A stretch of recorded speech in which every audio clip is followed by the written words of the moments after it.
I can't express how much gratitude I have for this Dr. Paul Dobransky, and I wish I could do more for him or find a way to help him because his methods have made me go from boy to man. How to deal with your emotions and the tools he's given you is just amazing. So let's get down to it. We are down to DVD 3, and he talks about high ethic, high character person. This is you, it's kind of like you constantly fixing part of your psychology to be your best and do your best. You are well experienced to be able to master your anger and anxiety. You remember in the last talk, that was part of one spectrum, your anger, anxiety. Now he starts to mix these spectrums into spectras, and he creates an X and Y graph, as you can see below. So, example, say you have your intuition on top, conscience at the bottom, education and experience. And this way you can see what kind of person you want to aim towards being. DVD 5 has another spectra he mixes, and it's warrior, magician, lover, and joker or something. So, in this one, the closer you get to that inner circle, the closer you are to your genius. So, justice is equal to genius plus wisdom on target with one's purpose. I'll tell you my personal story with this. I am more on the education side, and I tend to lean more towards that.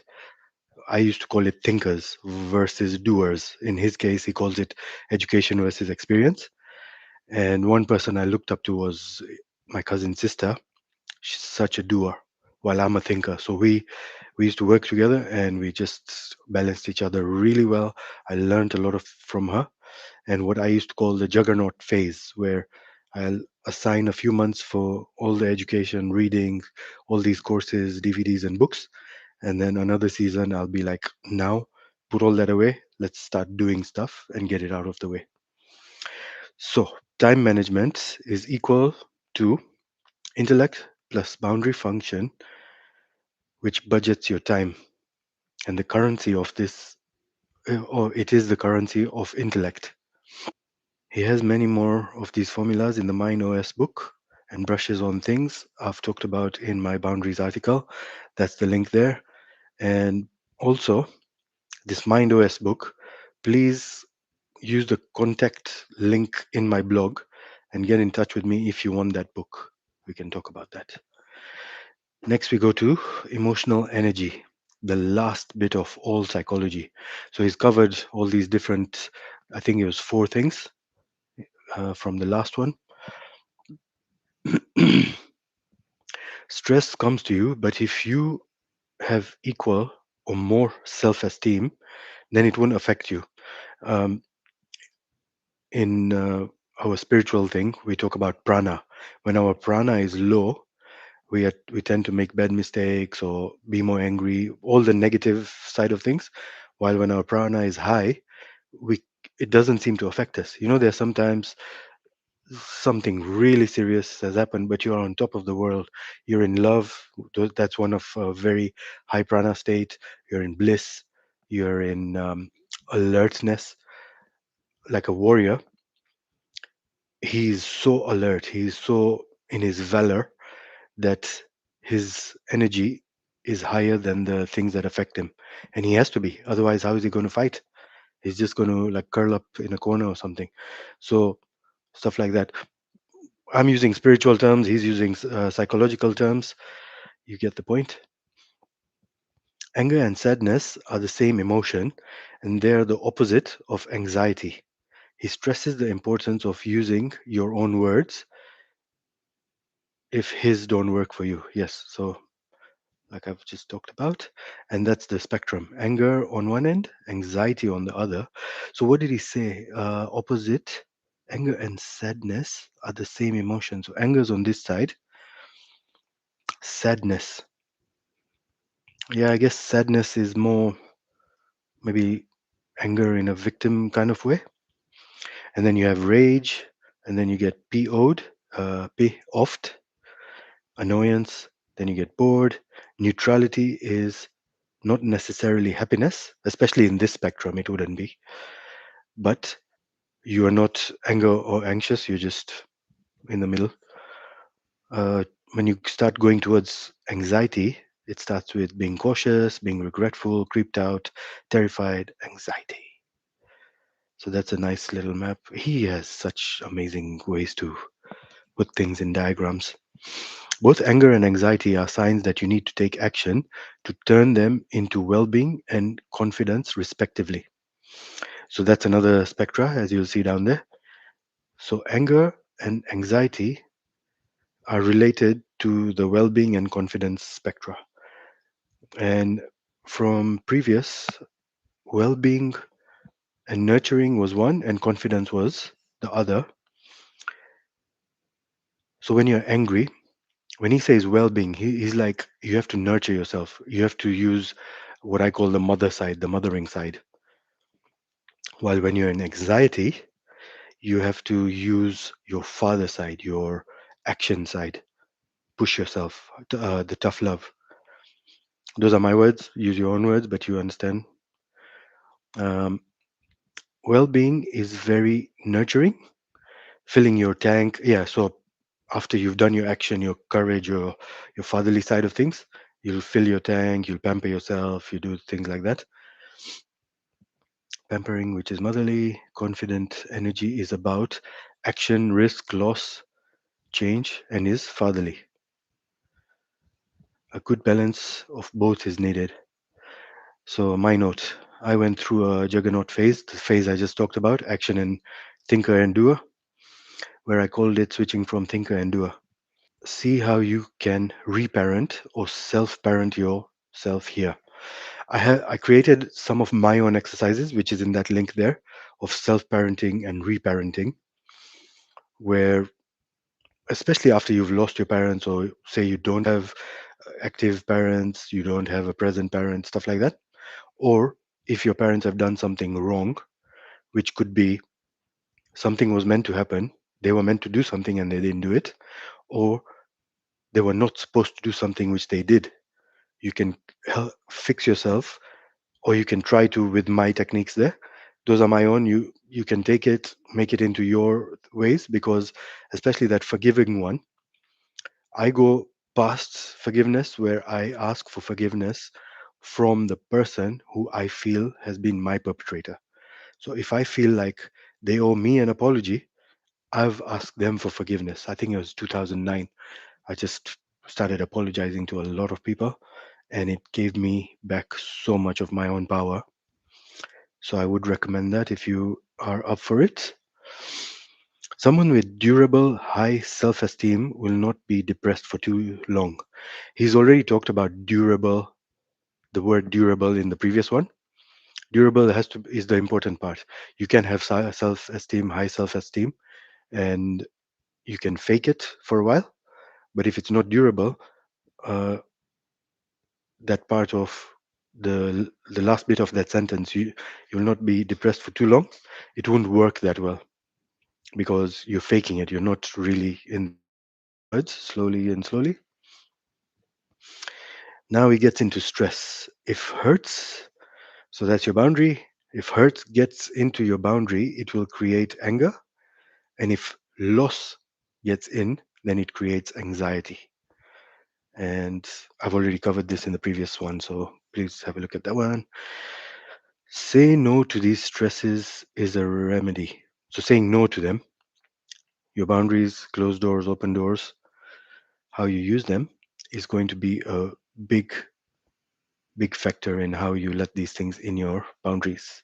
If they break through, sometimes they will break through because even if you say no, sometimes forces are stronger from the outside. Then we have to master them. So if they break through, now we've already talked about how you are in control of everything in your boundary. You are your own little country. And once someone invades in there, then you have to find a way to master that. Send out your troops, send out your defenses, do what you need to do, make allies of these stresses. Then you can master any kind of emotion. Very true. Talks about replying. to getting rejected in a rude way, and how you can tell the person that you wish they have a better day as their self esteem seems to be low. So if someone's rude to you, it's what was that saying? If someone's not nice to you, it's not a reflection of you, it's a reflection of them. So they're actually showing you what's lurking inside them. There is actually, I don't know if I should link it here. There is a very nice talk on victimhood, how to stop being a victim. And whenever someone does something to you where you feel like you're going to be a victim, you should tell them, thank you for being so brave that you show me the ugly inside you, what's lurking inside you. Matt Can. Okay, I don't know why I've put one over there. I don't see. Okay, two, one, two. So he does go into that. Uh, the that spectrum. He's covering anger now. You have to figure anger out by building a map and knowing the territory, how every act of aggression, anger, etc., is played out in your life. I talked about this in the previous one where I do get into road rage every now and then. There are certain times in my life. I have a special tracker where I track my anger. So I know what times, what triggers there are, certain things, and they're always the repeating the same ones. Now that I've seen it, I know if certain things don't go right in the morning for me, I'll get pissed off. Someone getting too close behind me, I don't like that. So I know that, I'm aware of that. That's my roadmap. I know this territory. So I know how to deal with it. It goes to one of the two, hurt or loss, which is covered on top. You could notice that in your boundary, your needs are not getting met.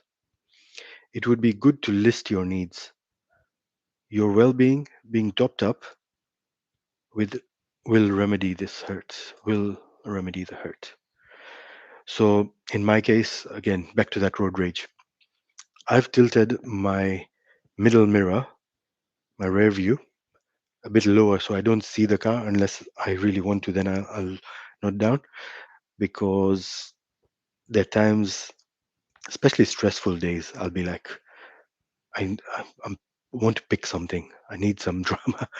So if you know that, we all have our times when we like to chew on some drama, we crave that issue.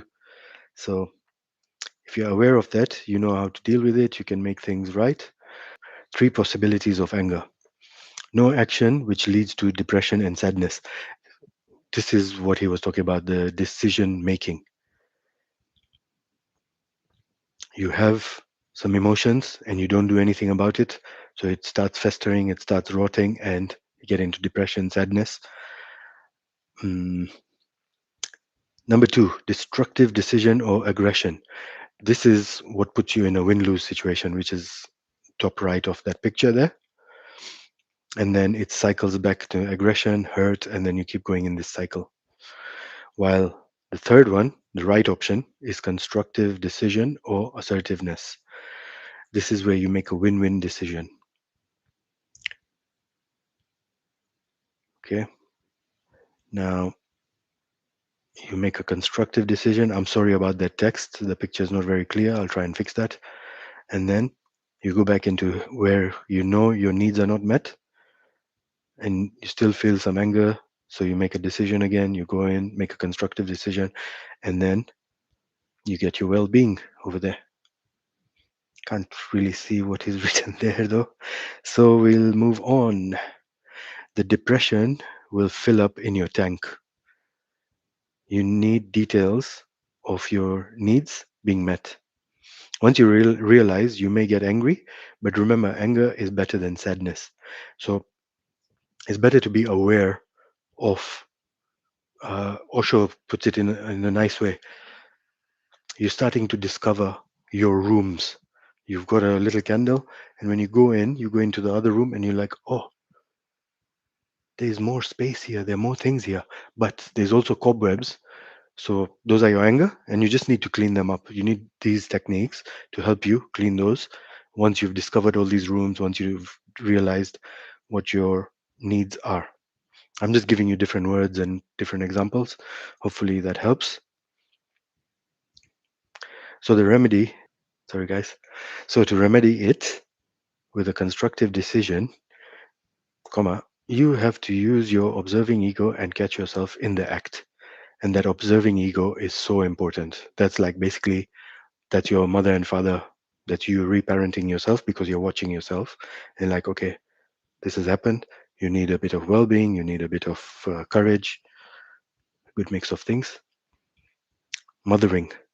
Have we gone through possibilities? Okay. Being assertive is mothering yourself. You meet your needs. So you're taking care of you. Like, listen, you've not eaten. You need to go.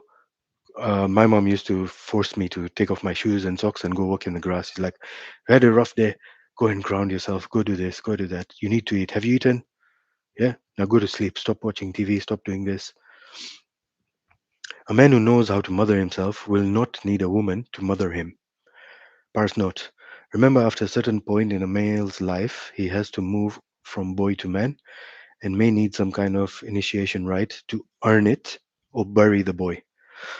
A boy will throw tantrums and have emotional issues.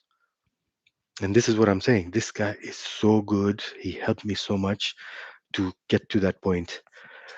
They talk about the boy must die. And my personal story is that link there of how the boy must die.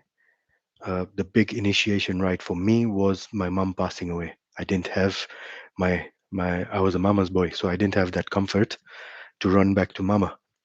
I had to start reparenting. So the other side of that spectrum is anxiety. There are only two causes of anxiety: loss or the threat of loss, and being low in confidence. Yes, in my personal case, loss was the big one when I used to get my panic attacks and anxiety, and being low on confidence. Yes, you would be anxious. For example, if you have to go talk in public or do something and you're low on confidence, you will start getting anxious. So that makes sense. You can only do three things with anxiety: impulsiveness, you're passive with it and let it run you. So in this case, you're freaking out, you don't know what to do. So whatever escape. And this is what also Gabor Mate talks about, is you trying to fill a hole with things that he calls the stupid friend. It might fill the hole at that time, so it's a friend, but it's a stupid friend because it's not the best thing to fill that hole.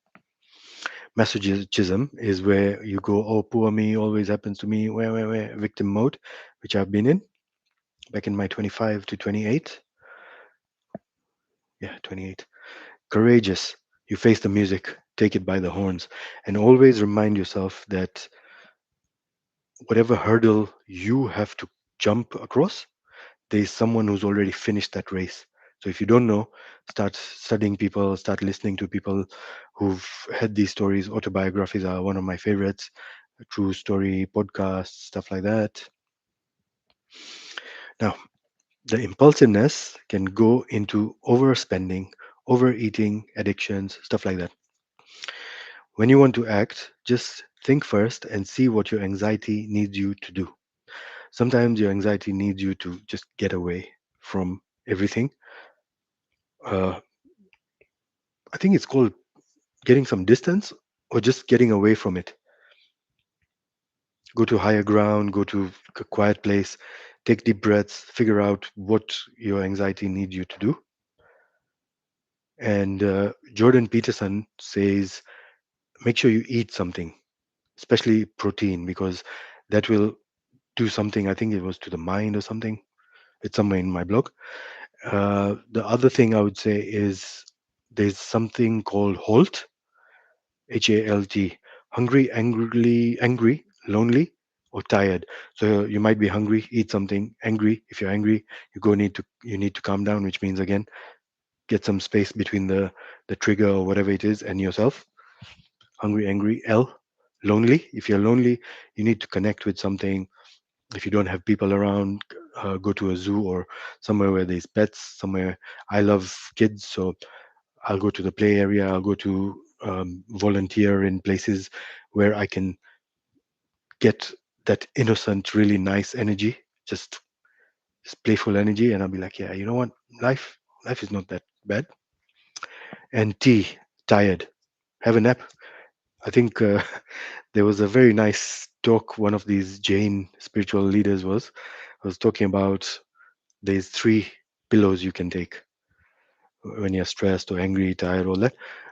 Pillow, and this is Hindi or Gujarati. So pillow means take a pill. Pillow, which means have a drink. You go have your drinks.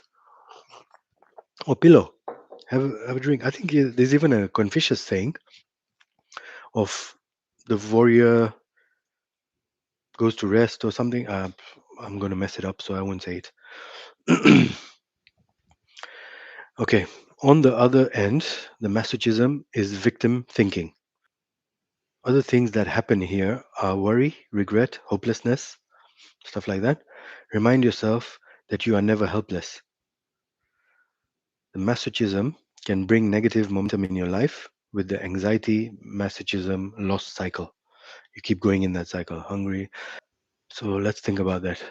You get anxiety, keep thinking victim, victim, you go into loss. Then you go, oh, yes. So this is when I really had bad luck in my life. And if you go according to that, it wasn't bad luck in my life. It was just me constantly thinking, poor me, I'm getting in accidents, I'm getting deported, I'm getting this, I'm getting that. So there's a very nice book called Learned Optimism, because in this cycle, you're learning pessimism, learn pessimism.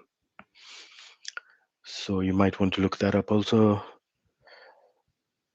This cycle multiplies because you keep worrying or regretting about the incident. It's called cognitive distortion and is an illusion. In extreme cases, medication can help, but we just need to stop whining and complaining by catching ourselves using the observing ego. Catch yourself. And the only book in this case he's talking about is the Modern Neurosis Handbook, a guide to coping. So, and we'll do this number 4 next. So see you then.